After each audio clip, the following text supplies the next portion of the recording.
Hello, hello. Sorry about that. I think I had a bit of a technical issue earlier, so hopefully you guys can hear me and see me better. Just gonna wait a few minutes for some of you guys to hop on. I know you were on, then you had to get off because the broadcast ended. So I'll just wait a few moments and then I will get started into tonight's topic.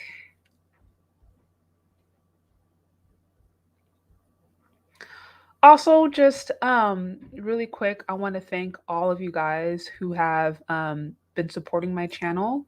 If you would like to show support, if you would like to see more content like this, if you'd like to get the message out there, please share this with anyone who you think may find it interesting.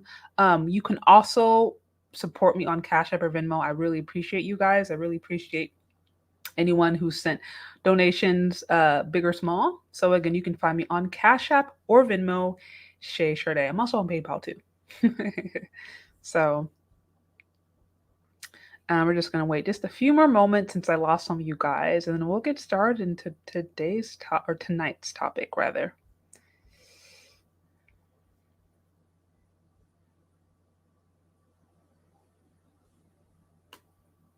All right. All right, all right. Well, I don't want to waste too much time. It's getting close to my dinner time. Hey there. Hey, hey. Um I see you now. Okay, great. And you hear me, I'm assuming. I'm assuming you hear me also. Like I said before, I was having a few technical issues. So we've got that all taken care of. I just want to get started. So the title, let them have their preferences. I hear a lot of conversation about men and their preferences, about black men and their preferences. It's a constant conversation. And so what recently came up was rapper Tyga. I think that's how you say it. I think that's how you say his name, Tyga. I don't really listen to him like that. But this whole situation with him and I guess something happened with like domestic violence, and his ex-girlfriend posted pictures of her, being presumably beaten up from him. That got a lot of traction. I saw Yahoo and just a few other different reporters talking about this today, showing that he is now, in custody, and he's cooperating with the police. But it's this whole DV domestic violence thing, and so naturally, there's a lot of buzz. Everything from, okay, here's this white woman trying to bring a black man down, to a lot of people being like, oh, here is this is what a black man gets for being with a white woman. Like, she's turning back on him. Just a whole bunch of different chatter. Just a whole bunch of different chatter. It I mean, to me, it's not. It's like nonsense. This is the stuff that gets popular views, but it is. But one of the things I wanted to address more than anything is there is this constant conversation and almost obsession with people's preferences, with men's preferences, with, they call it preferences, right? And the narrative goes just like this: that black men, their preference is non-black women. Like, it is what it is. And like I said, I see this all the time in my news feed. I see this all the time in my coming up, like, oh, these men and their preferences. And it's usually, associated with when a successful black man ends up with being a non-black woman, then here goes all the content creators about the preferences, these men and their preferences, and this and that, ABC, XYZ.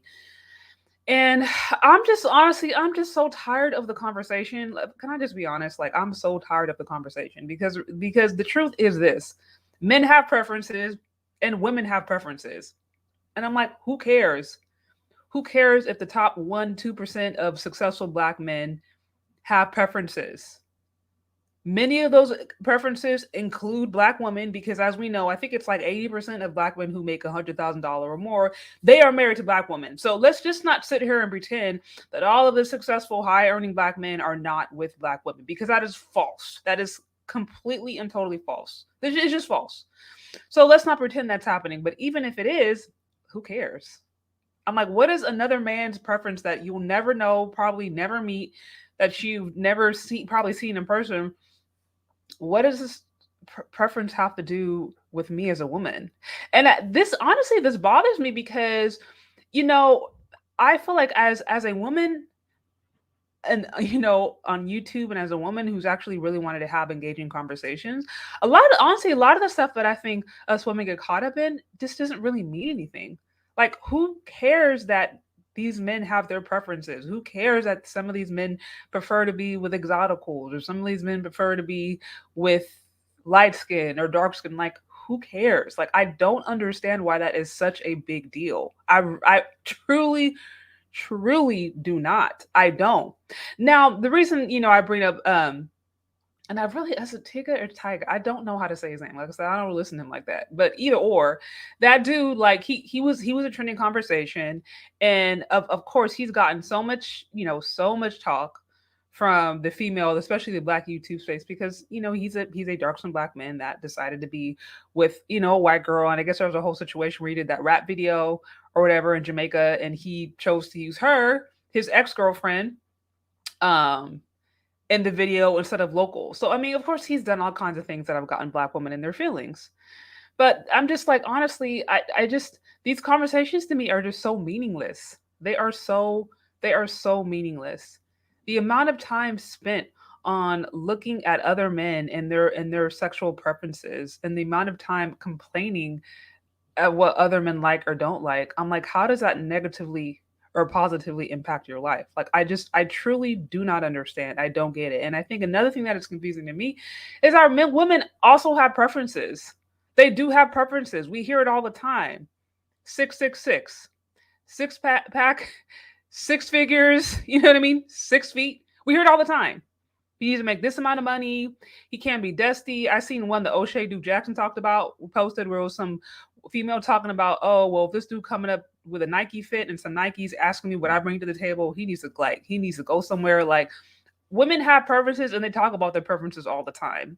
And I don't see men going around in the manosphere creating all these videos, creating all these, hype and stuff about female preferences, because they generally don't care. It's like, okay, she wants a tall guy, fine.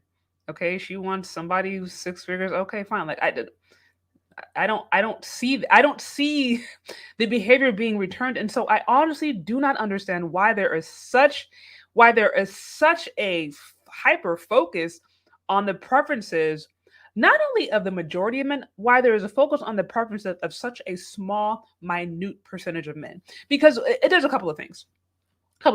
It pushes this false narrative that says that all these black men, all these successful black men are going after Becky. That's just not true. That's just not true. It's just not true. And it's really annoying to me. And I think it's not only annoying, I think it's kind of like, it's almost like we're focusing on the wrong thing. Like, we're not focusing on the real issue if we continue to act as if maybe 2-3% of the population is indicative of what an entire population is doing. Because, like I said, again, if we look at the stats, okay, 80% of black women who make $100,000 or more are with black women. 80%. And then the people we focus on in the entertainment industry, they're in a whole other spectrum. They're in a whole other world. So those entertainers, those rappers, there's those football players, like, they have contracts. Many of these relationships are scripted. I mean, I know people who were in the NFL or married to people or dating people in the NFL, and literally talked about how these men would go into situations. Some of these NFL players would go into situations, and the coaches would literally say, do not have black women come here. Make sure there are not black women in this event. Like, they would create events where NFL players were talking and engaging with these females, and they made it very, very, very crystal clear that black women were not invited. So we can't look at them as if they're in the same situation that we are, because they're not. Like I said, many of these relationships are scripted, they are planned, there's contracts. It's not day-to-day life. It's not what actual real people are living. And so I really have a hard time when we focus on, like, literally 2-3% of the population, whatever entertainers are doing or celebrities are doing, and act as if that is the day-to-day reality. Because first of all, it's false. Second of all, it creates a false narrative, creates a false expectation. And then, to me, I think it's so easy to fall into this whole idea of celebrity worship.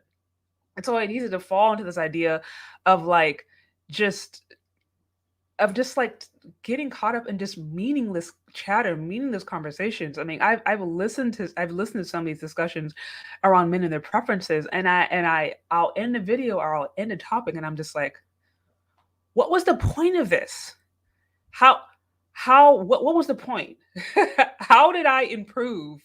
How did I gain more knowledge? It just sounds like we're complaining about what a guy likes. And who cares? I think people should be able to like what they like. I don't understand why there is such an obsession with a small percentage of men that don't really impact us, don't really impact everyday people, unless there is an incentive to actually portray a narrative. Um, so thank you for those of you who have hopped on. Please get the likes up. Tag anybody on this broadcast you think may find it interesting. Um, I see it depends where they lived and what part of the country. I see what about the sex tapes with dark skinned women? Exactly. I say, wasn't he with Black China? Exactly. See, and that goes back to my situation. I mean, we can even look at Michael Jordan, for example. I mean, he's arguably one of the richest black men in history. I mean, well, at least in Black American history. I don't want to take into consideration Africa, but in Black America, he's probably arguably one of the richest men, just one of the richest American men in general. And he had a black wife for all those years. You know what I mean? Um, he had children with his black wife, and that's what he did. Now, of course, when he divorced her and got with like a white Cuban, essentially, um, conversation shifted. Of course, conversation shifted, and it's like I already know. Anytime I hear a black man doing anything positive, I know 99% of the time, if he's with a non-black woman, he's going to be canceled by 50% of the black population. He's going to be canceled by black females 99% of the time. It don't care. This dude could have came up with the cure for cancer, for AIDS. He could have helped everybody get, I don't know, 100% raise. Like he could have solved world poverty. It does not matter. If he has a non-black wife by his side, he is going to be canceled by the majority of the black female population. It just is what it is. And I've told my husband this multiple times. Like, he'll talk to me about, different things black men have done, inventions, like different things in history. And I always ask him, like, babe, like, does he have a black wife? Because I'm gonna talk about this stuff, but you already know if he's not with a black female, he's going to be canceled. It does not matter what he does. At this point, he's lost 50% of the vote. So I say he has no impact. Yeah, no, he absolutely does not. I mean, like I said, he's just a person, a celebrity out there who's doing his thing, a celebrity out there that's just doing and acting how celebrities act. But the bigger issue to me is this. I think, one, that there is a culture of celebrity worship. There is a hyper focus on celebrity worship, what they do, who they sleep with, how much money they make, who they're with. And we as women, there's spaces where we are encouraged to focus in on that, to hyper focus in on that, to get upset about that, to measure our lives based upon that, or make it seem as if just because they're sleeping around a certain way, because they're acting a certain way, that's the way we're living. And that's not true. It is not true. I think it's really unhelpful for there to be spaces where we're supposed to be talking about, how to empower females, how to do better as black women, whatever, just women in general. And we spend our whole time focusing on men and their preferences, or focusing on what men like or what they don't like. That is a very, very, very, very, I think, meaningless and unhelpful conversation. And honestly, I think the bigger reason is, in the black community, the reason I believe there are so many women, and it's such a popular conversation to have black women obsess, quite literally, over the sexual preferences of a small percentage, is because it's a trigger point. It is a trigger point. There are many black women at the end of the day who do not believe that they are desirable from by black men, do not believe that they are desired, do not believe that they are loved or that they are wanted, whatever it may be. They have bought into the lie that because I'm a black woman, or because I'm dark skinned, or because I have certain features X, Y, Z, A, B, and C, no black man is going to want me, or no black man of value or means is going to want me. And I honestly think that is the primary reason that is such a trigger point. Because when a woman sees that situation, no matter how rare or unique it is, she's looking at that, and it's a reflection of the feeling that she has inside. It's a reflection of what she believes about herself. I see black men want black women. They do. So this is why I do not understand why every time we see preferences, black men and their preferences, the assumption is always that they're non-black, because I'm like, that's not bared out to be true by statistics. Now here's the thing: I think if black women keep on gaslighting and keep on pushing these negative narratives, we keep on creating conversations that are not only are unhelpful for ourselves, but are just based upon lies. We keep on doing that long enough, more men may continue to be like, okay, fine, this is what you want. Okay, I'm going to go over there. Because I would never encourage any man to get with a woman just because she's black if she is a bad person.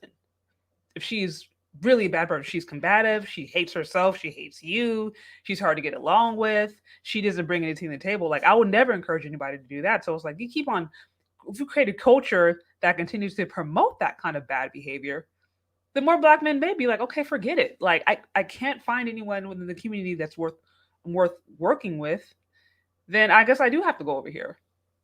But to your point, yeah, most black men do want black women. But I think the bigger picture beyond that is this hyper focus on preferences. It really shows me that there are a lot of women, at the end of the day, there's still a lot of black women in the community who do not believe that they are a preference, who do not believe that black women actually do want them, who do not believe that that's there's somebody on their level.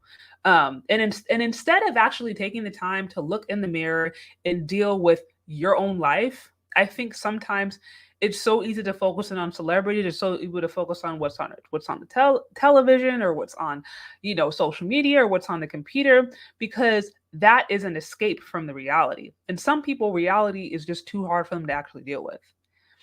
And the reason that that's unhelpful is because if people actually don't know how to handle and deal with their reality and face their own truth, then they perpetuate lies, and there's never going to be any positive change in that person's life. There's never going to be any positive fruit in that person's life, and that's bad. So I think this overwhelming obsession with male preferences is really a cover up.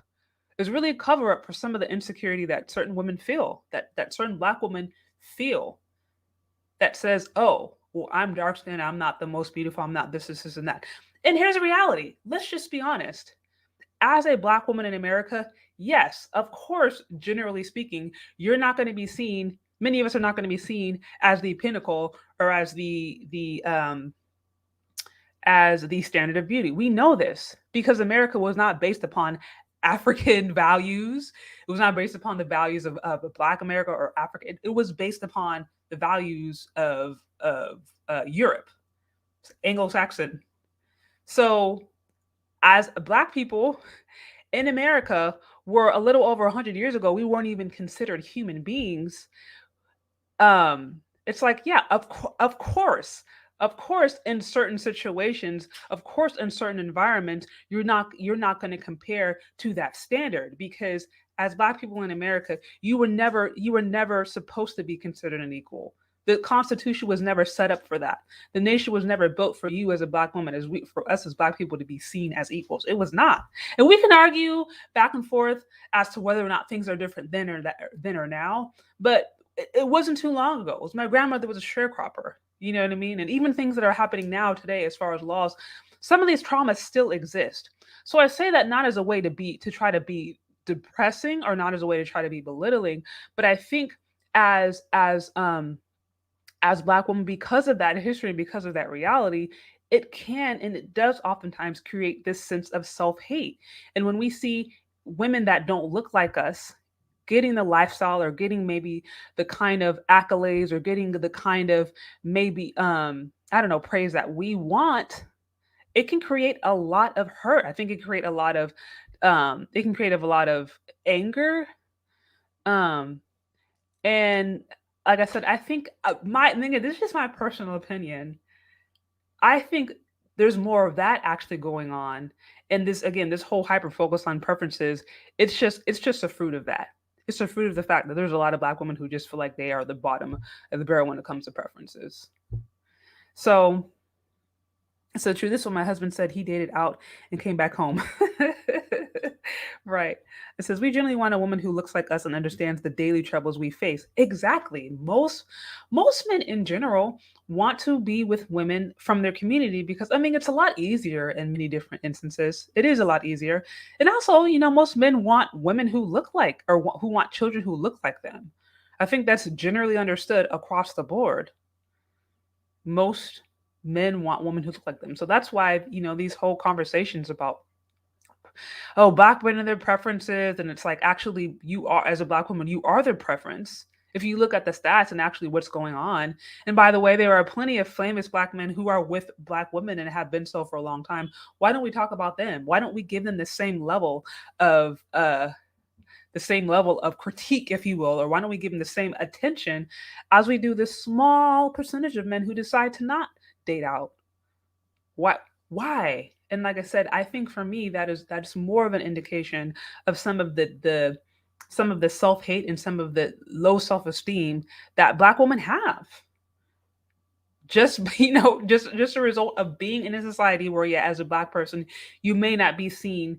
Who you are, how you look may not be seen as a height of beauty. But I think instead of blaming that on Black men and saying, oh, well, it's Black men's fault, it's Black men's fault, they're colorist, or it's Black men's fault, they're this or that. It's like, no, you can't blame, we can't necessarily blame the victim, if you will. Black men didn't create the beauty standard here. They did not create the beauty standard here. They didn't create the societal standard here. That's not going to get it's not going to get to the root of the problem to actually point fingers. I think at the end of the day, I will say as a black person in America, it's more important for me to recognize that, like, okay, maybe in certain instances, maybe in certain societies, I'm not going to be seen as the top, or I'm not going to be seen as the best here or there or whatever. But it's like, who cares? I'm created in God's image. God has a purpose for me. Who cares? Like, really, who cares? And for me, that's when having a God identity, having a strong sense of your spiritual identity is the most important. Because there's going to be times when you're loved, there's going to be times when you're hated, there's going to be time when you're accepted, there's going to be times when you're not accepted, and it's like, who cares? If you really know who you are, if you are really connected to God, to the eternal force, the force that existence that created everything, this stuff doesn't even matter. It's just like whatever. You don't have the final say, anyways. So, it says people should stop seeing things in movies and television are true. Yeah, so many of us, I think, are, and I say this, women in particular, and this is because so much of media is actually in marketing is focused on women because women, by and large, tend to be purchased the most. They tend to, they tend to purchase the most. They tend to be the most susceptible. So yeah, so much of television, media, marketing is geared towards women. It is there to push their emotional buttons, and it works. It works in very many instances. Um, and that's how companies make money. But what I'm saying is, if we look to these things again, if we look to television, if we look to celebrities, like, some of us need to stop worshiping celebrities and stop being so consumed with their life that we're not even dealing with our own. Like, because that, again, that's not the way to change. That's not the way to even be happy. You know what I mean? Um, it says Denzel Washington and Samuel L. Jackson are two notable black stars who are married to black women. Yes, and have been so for years. So thank you for those of you who have hopped on. Please get the likes up. Tag anybody on who you think may find this interesting. We're talking a little bit about black male preferences and the recent situation with I think it's Tyga or Tyga. I still don't know how to say his name. Um, and just that whole story that break revolving the domestic violence. Now, I will say this: I am not a supporter of domestic violence, obviously, in any way, shape, or form. I don't like seeing it. I don't care who it is. If it's a black man against a black woman, or a black man against a white woman, or white man, like, I don't think it's good either way. I do think, though, just my personal opinion is that we have got to expand the conversation around domestic violence and understand that it's actually not just men, it's not just black men perpetuating it. This is happening all across the board, across all ethnicities. And I did a report on this recently. In Black America and white America, in Hispanic families, women are the ones who are instigating and who are starting the violence. Look at the stats. You can disagree with me. I actually was surprised myself, but I did the research and I found that women are actually the one instigating the violence. Now, of course, there's different theories as to why they're the ones starting it, but case in point, we more often than not, women are not even they're not even, you know, fighting back like they're fighting first. So I'm saying I think we need to start to expand this conversation about domestic violence because it's happening on both sides. And again, if you just focus on one aspect of it and you don't look at the full aspect of it, I think you can't necessarily get to the root cause.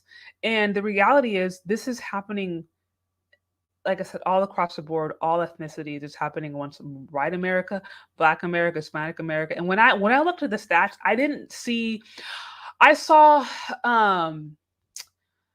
I think on what was it, bidirectionality, when it came to who actually instigated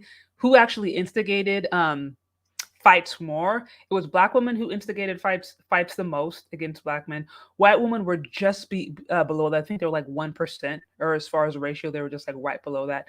And then Hispanic women were like half of that.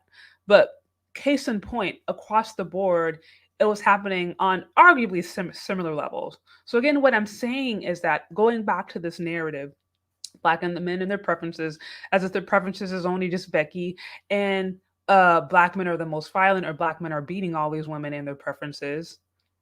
These are not. It's just not true. It's just not true. And not only is it unhelpful to spew lies or dispute information that's not really based upon facts or based upon uh stats that have gone through the proper methodology. That's unhelpful. Even more so, I think it's unhelpful to have these conversations because we're not really getting to the root issue. How about we talk about how do Black women get to the point where they actually do start to love who they are? Love who they are to the point to where they don't get triggered by what some random dude in the other side of the nation does. Love who they are to the point to where they can find love around them. They don't have to put up all these walls about being strong and independent, or all these walls about, okay, well, these Black men are Dutchies, I'm going to divest, and spend all their lives being alone. How about we actually talk about the things that are going to help change women's lives, make them happier with themselves? You know what I mean? Make them spiritually aware, get them connected to God. Like how about we actually talk about those meaningful conversations versus who a celebrity slept with? Like, who cares? How does that impact your life?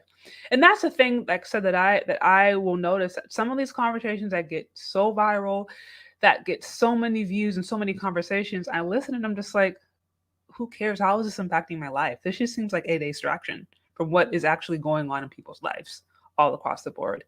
And while many women are desiring and hoping to level up or hoping to be luxury, whatever, ABCXYZ, the reality is actually life is a lot harder than that. Many women are also struggling financially and mentally and emotionally. And I'm like, why don't we actually have conversations about that? Because that is what people are going through. That is their real experience. And I think it's a lot better to talk about real experience than hyper focus on some random celebrity experience that no one can ever really relate to. I see. I will always love, honor, and cherish Black women regardless of skin tone. I hope. Let me see. Actually, let me show this. Um, I have that mindset based on my genuine personal relation with God and His teachings. I just don't talk it. I live it. Absolutely. Yeah, I think some of the best ways is just to live, just to try to live from that place.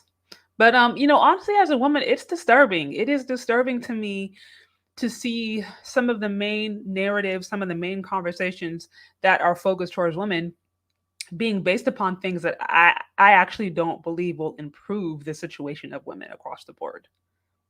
This is why my personal opinion, for better or for worse, is that Kevin Samuels is a net positive for the black community. Yeah, I may not agree on his approach sometimes. There's certain things where I'm like, okay, I'll agree to disagree. But I think all in all, he is a net positive because he is willing to say things that may be considered mean, but he's willing to say constructive things. He has helped start conversations. He has helped bring a perspective that many of us have not heard. So that's why it's like somebody like him, who's obviously so popular now, he's a net positive. You have a lot of women who hate him, a lot of women who think he's a misogynist, misogynoir, he's wrong, he has bad intentions, whatever. But I'm like, somebody like him who's gonna look at you and tell you not what you want to hear, but what you need to hear, that person to me is a lot more genuine and a lot more loving than some female that's going to come alongside you and just speak to you lies or just tell you something that's just going to get you excited about gossip but not actually change your life. And that's what I'm saying. It is a disappointment to me to see so many conversations on this platform surrounded around topics that don't actually impact women when many women right now are struggling financially and mentally. Financially and mentally. So, I hope to do better. And while I can't speak for anyone else, everyone has their own, their own process, their own conviction.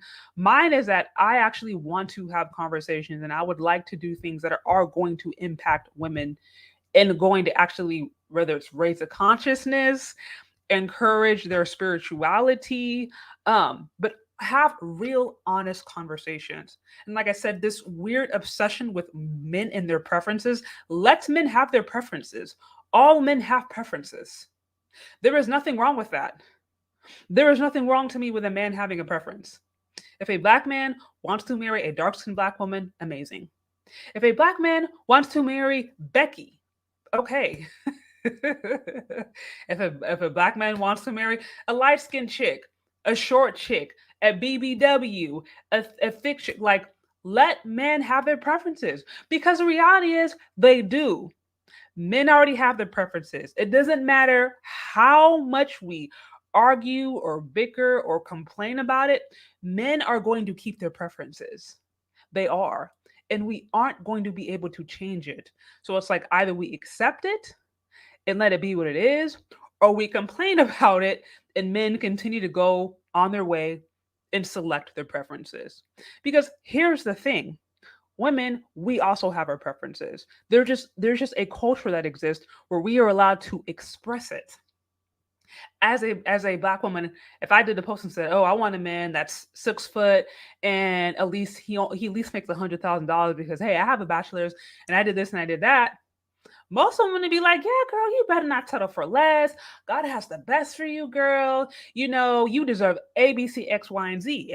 If I literally did a post today and said that and was like, "This is the man that I want him to look this way, make this amount of money," or if I wanted to be maybe not make this amount of money, have this kind of job, nobody would ever say anything.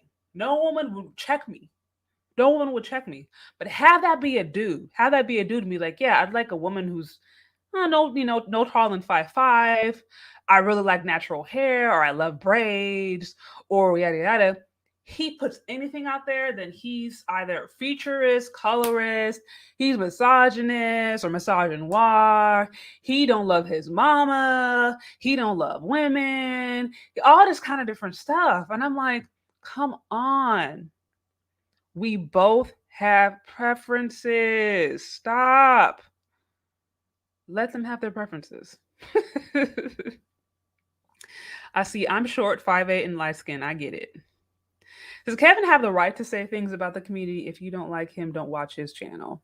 Right. And that's why I said I believe he is a net positive. Love him or hate him, he has started a conversation. Okay, I see Houdini Unchained became a new member. Thank you, thank you, thank you. I'm so excited. Just so you guys know, here's my little plug. Yes, I did roll out channel membership recently. And so if you check out my channel membership page, you will see some of the different perks. But yes, you can get access to more content. There's just more perks and more things that we can do and, get connected. So thank you, Houdini. Is it Houdini Unchained, I think is the name. For being a member. And I'm excited for some of you guys also to be members. Check out my channel membership page to learn more. So anyways, that's what I'm saying. Let men have their preferences because whether or not we like it or not, or agree or not, they're going to continue to have preferences. You cannot change heterosexuality. You cannot do it. It's not going to happen. So either men are going to openly express their preferences and choose, or they are going to quietly move with their preferences and choose. But either way, they're going to have it. We can't change it. And the reality is, women also have preferences. And that's okay. Now, yes, there are people who are self hating. Yes, there are people who, because they don't like themselves, because they don't like their mama, because they don't like who they are, they go and choose things that don't look like them. Yes, that is a real thing. I will not deny that. But those people, like I said, those people need to be dealt with individually. They need to have their own. They need to have their own come to Jesus moment, if you will. They need to deal with their own self hate. You know what I mean? Like, but even still, if that's what's motivating them, if self hate is what's motivating them, a person can't change that. That has to be a personal thing. And also, my personal opinion is that self hate is so often more checked among, well, yeah, I think self hate is more often checked among Black men, among Black women. At least when it comes to preferences. Now, when other things we could argue yay or nay, but when it comes to preferences, one is so quick to pin down a man and say he's self hating because he likes this. But like I said, if a Black woman, if I came up and said, hey, I really like a man with some, I love me a Brad with some blue eyes, or I like them light skin, whatever, or I like a man with good hair. No one would ever check me as somebody being self-hating. That would literally never happen. That would not happen. Ever. It wouldn't happen. So that's what I'm saying. We're being hypocrites when it comes to that kind of stuff. And to me, the bigger issue is this. What does it matter that a person has a preference that does or does not look like you? What does it matter? Because if you are truly secure in yourself as a woman, if you know as a woman that God don't make no mistakes, who you are is who you are, and there's value and purpose in it, then you really won't care that some random rapper on the other side of the country that you'll probably never meet slept with an IG model. You really won't care about that.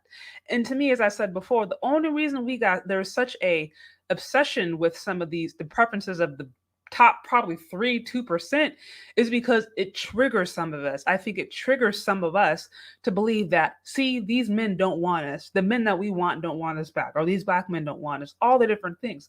And all we have to do is look at the data. All we have to do is look at the stats, and we will find out that Black men, at the end of the day, really do prefer to be with their own women. They really do. If that was the case, then they wouldn't be marrying at a higher percentage than Black women, and they wouldn't be marrying Black women at an 85% rate. They wouldn't be doing that. They wouldn't be doing that. So while yes, there are men who date and marry out, there's majority of them, the preference really is Black women. So like, let's just stop with the weird lies, and let's just get to the root issue. Many of us don't like who we are.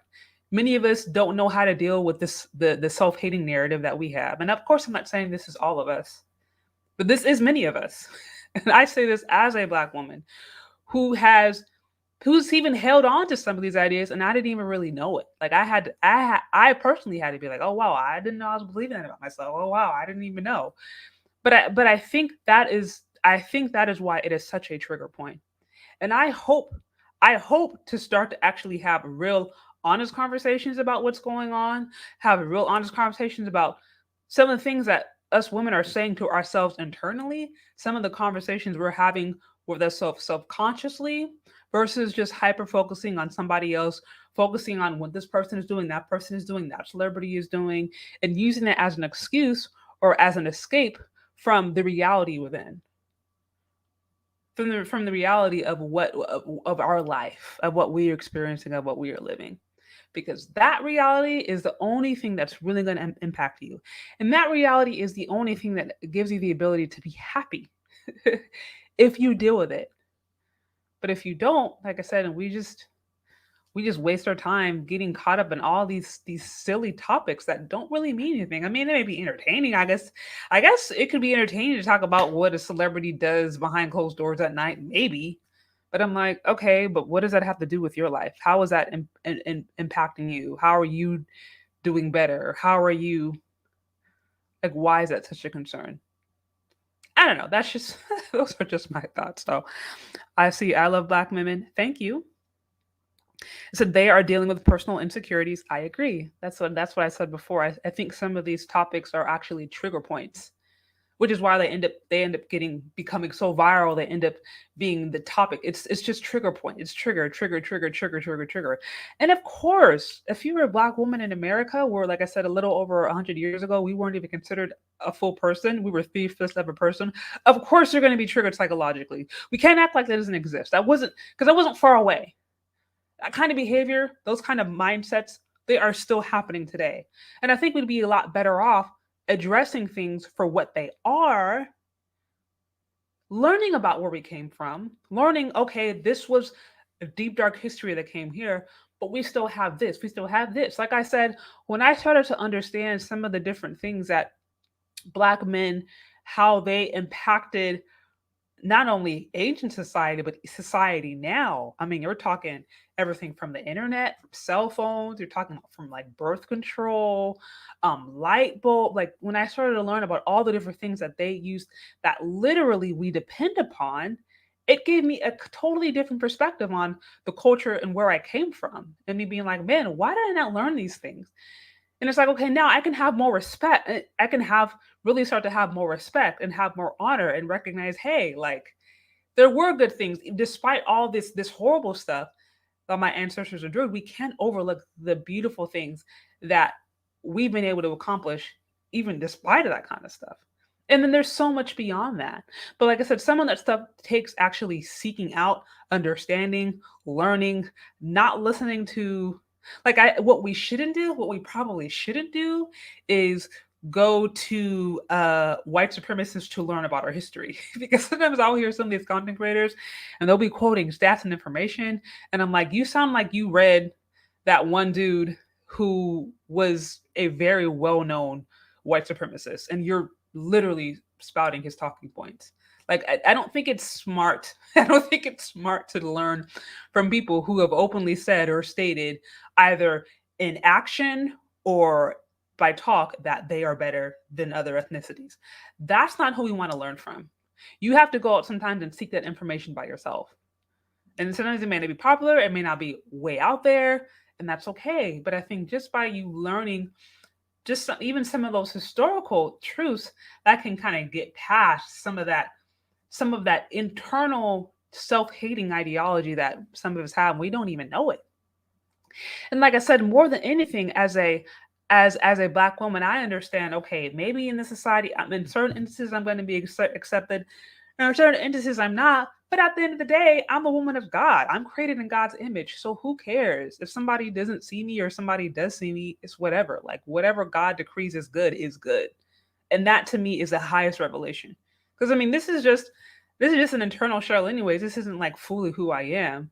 But I think we have to start to have those conversations and recognize what's real and what's false. And like I said, these silly conversations about these preferences and who slept with who and yada yada yada, it's leading women. We're like chasing our tail, just running in circles, getting us nowhere, literally getting us nowhere. And we're unhappy and insecure. And it continues. As long as we continue these empty conversations, it continues. So, I would think, let me see. So I would think that we as blacks, when we are born, are naturally attracted to each other. We have the same features, hair texture, the way we talk, the foods we eat, the music we listen to, our history. Yeah, of course. I mean, that's natural. That's natural for most cultures to be attracted to what they look like. I mean, there's studies around this. So that's what I'm saying.